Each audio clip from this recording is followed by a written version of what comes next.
Hello, welcome back to our channel. In the previous video, we discussed how we use the flip method. In today's video, we'll be discussing why we use the flip method. Before going further, I want to ask you a question. How many 1 by 4 fit into the 3 by 4? If you divide the 3 by 4 with the 1 by 4.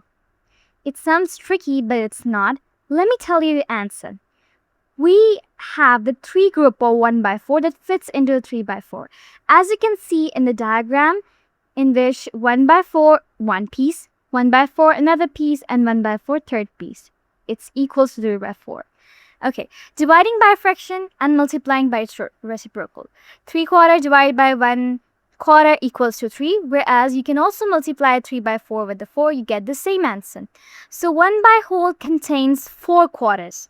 If you divide 1 with the 1 by 4, you get a 4. If you multiply 1 with the 4, you also get the 1 by 4.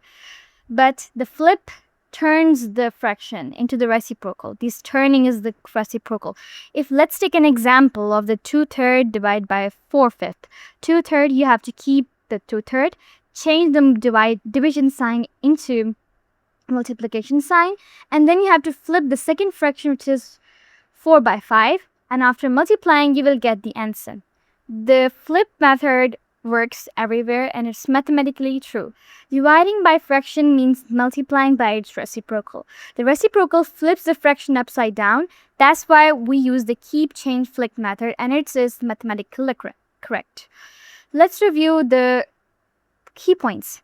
The division asks how many fits. Flipping means the reciprocal, like flipping the numerator and denominator, and you have to multiply instead of division.